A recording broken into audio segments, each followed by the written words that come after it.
వాడు వెళ్ళిపోయాడు. మీరేం చేయాలా? వాడు ఆచరించడానికి వెళ్ళిపోయాడు. భజన చేసుకోవడానికి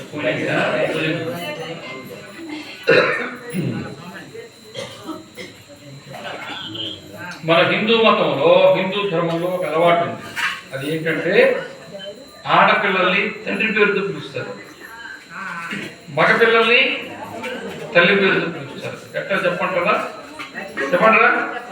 జనక మహారాజు కుమార్తె కాబట్టి సీతమ్మ వారిని జానకి అంటారు. ద్రుపద మహారాజు కుమార్తె కాబట్టి ద్రౌపది అంటారు. ఇప్పుడు వెంటనే ₹1,00,00,000 ఆదాయం వస్తుంది ఊళ్ళో మాట్లాడుతుంది.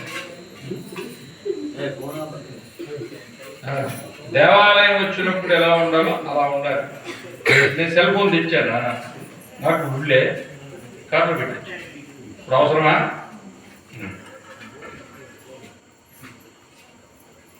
ఏం చెప్పాను నేను? జనక మహారాజు కుమార్తె కాబట్టి జానకి, ద్రుపద మహారాజు కుమార్తె కాబట్టి ద్రౌపది. అసలు ద్రౌపది అసలు పేరేంటి ఎవరికేం తెలుసా? ఎవరికి తెలియదు. తండ్రి ఆ కూతురికి పెట్టుకున్న పేరేంటంటే యాజ్ఞసేని. ఏం పేరు? ఆయన హోమం చేశాడు, యజ్ఞం. ఆ యజ్ఞ కుండంలో నుంచి ఎవరు వచ్చారు? ద్రౌపది. ఎంత వయసు? 16 సంవత్సరాలు. ఇటు 5 చేతులు, ఇటు 5 చేతులతోటి ఆయుధాలు పట్టుకుని శక్తి రూపిడిగా యజ్ఞకుండంలో నుంచి వచ్చారు. అర్థమైందా? అర్జునుడిని వివాహం చేసుకుని అర్జునుడితో తలపడేంత శక్తి ఉండాలా? అర్జునుడిని వివాహం చేసుకోవాలా? అర్జునుడిని అల్లుడిని చేసుకోవాలా? అర్జునుడికి సరిపోయేంత అట్లాంటి అమ్మాయి నాకు కావాలి. అంత బలవంతురాలు, శక్తివంతురాలు, సమర్థురాలు కావాలని యజ్ఞం చేశాడు. 16 సంవత్సరాల అమ్మాయి బయటకు వచ్చింది. ఎవరు? ద్రౌపది. అర్థమైందా? కానీ ద్రుపద మహారాజు కుమార్తె కాబట్టి ద్రౌపది. దక్ష ప్రజాపతి కుమార్తె కాబట్టి దాక్షాయణి. హిమవంతుడు అంటే పర్వతరాజు, పర్వతాలన్నిటికీ రాజు ఎవరు? హిమవంతుడు. హిమవంతుడి కుమార్తె కాబట్టి ఆ అమ్మాయిని హైమవతి అన్నారు.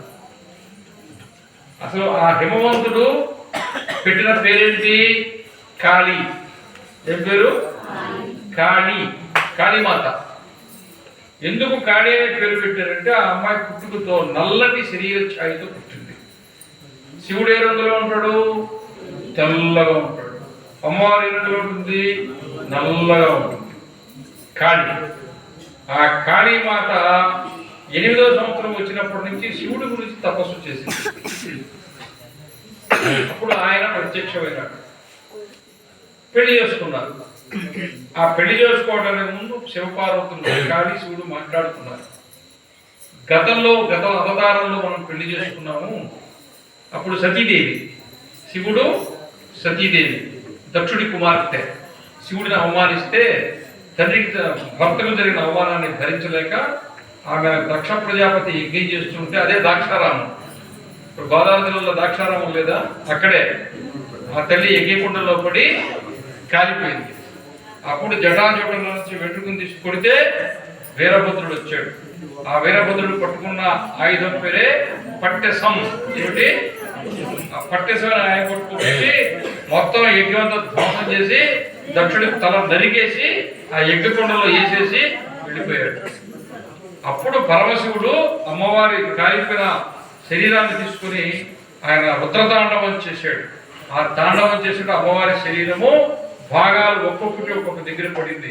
అవే శక్తి పీఠాలైనాయి. శ్రీశైలం, పిఠాపురం, జోగులాంబ ఉన్నాయి కదా.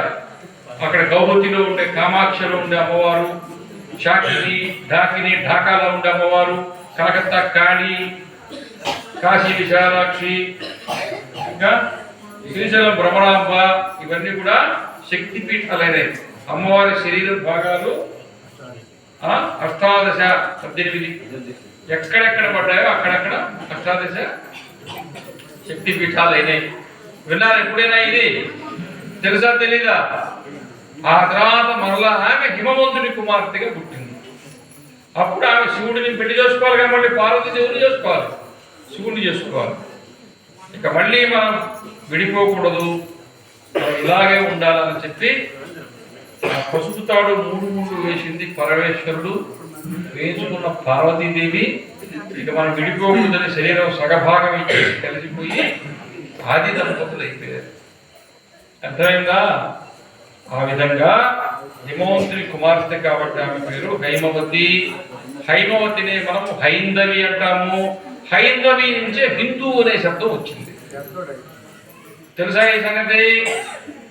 హిందువులు అంటే అర్థం ఏంటంటే పార్వతీ పరమేశ్వరులాగా ఒక్కసారి వివాహం చేసుకుంటే జీవితాంతము శాశ్వతంగా దాంపత్య జీవనము కలిగి, గృహస్థాశ్రమ ధర్మాన్ని కలిగి, కుటుంబాన్ని కలిగి స్థిరంగా శాశ్వతంగా జీవించే జీవన విధానము కలిగిన వాళ్ళు అని అర్థం.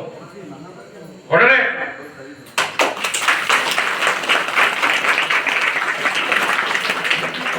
నేను కొట్టమంటే కాదు, మీరు చప్పట్లు కొడితే మీకు అర్థమైందని